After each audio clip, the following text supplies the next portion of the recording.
Hello everybody, I'm Jason Martin from Speedway Motors and EMI. Today we're going to continue on with how to square your front axle on your sprint car.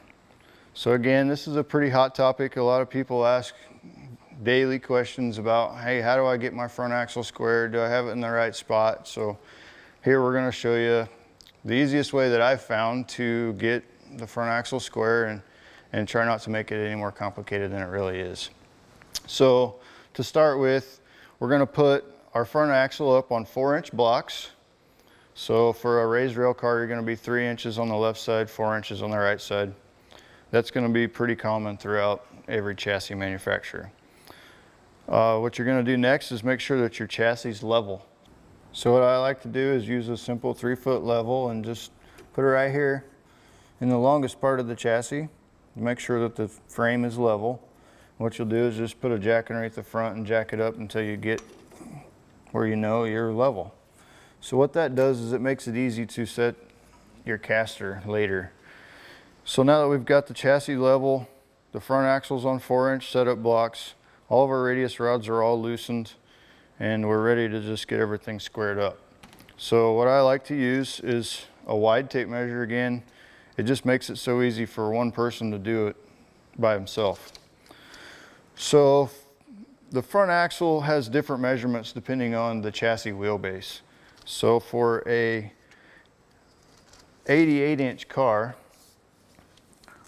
you're going to put the tape measure right up against the back of the axle. What I like to do is just set it right on top of the tie rod so that it won't slide down.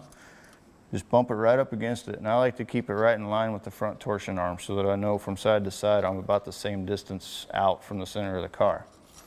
So we're in line with the torsion arm. We're going to go back here and we're 47 1/4.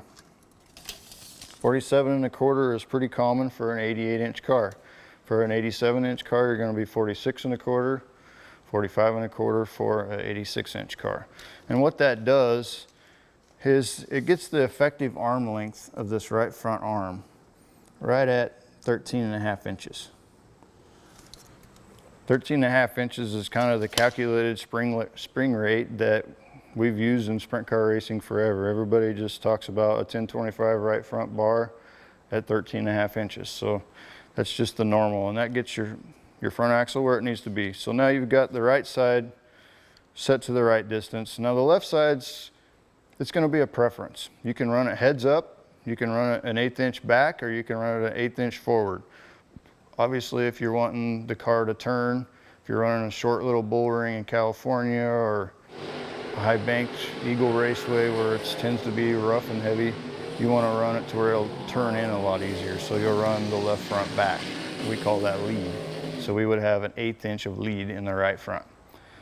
If you want to run 0, or if you want to run it a little far forward, which a lot of times you'll see guys that'll go up and lengthen their radius rod if they get to a big fast half mile and get some lead out of the car, and it won't turn in so easy. So it's just a preference there. You can go 1/8 inch back, which is pretty much the standard that everybody suggests. You can go forward or you can go even. So what you'll do, you just do the same thing. You'll measure the right side, get it to where you want it, go over to the left side, adjust your radius rod to get it to where you want it. Okay, so now we've got our front axle square. We've got an 1/8 inch less on the left front. That's how we do it. To get your caster set right, what I do is I pull out my Sharpie and I put a mark on the bottom one and the top radius rod.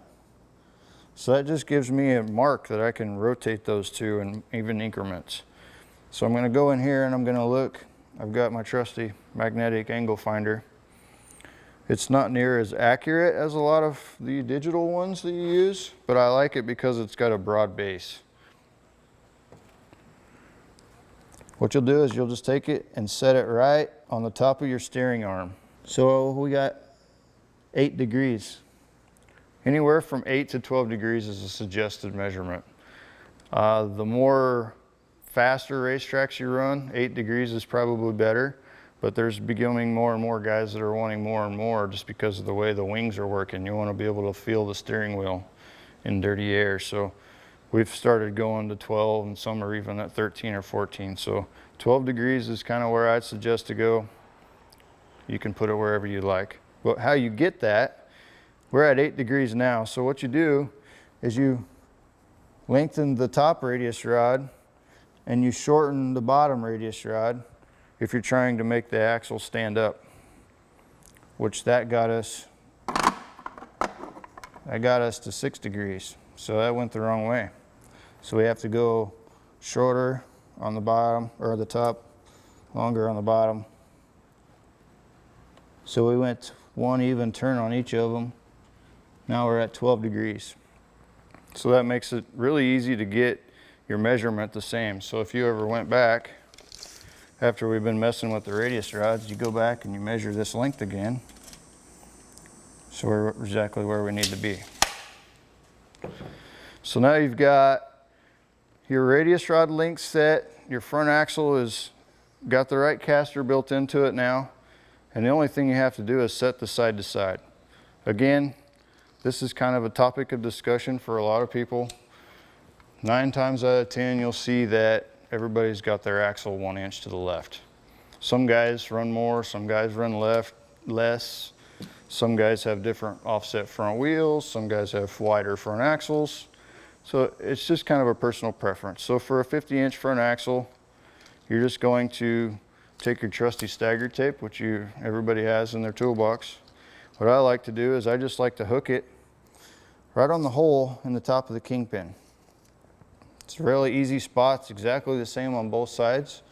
And all you have to do is you can just eyeball down from the top of the frame to the bottom of the frame and get that measurement.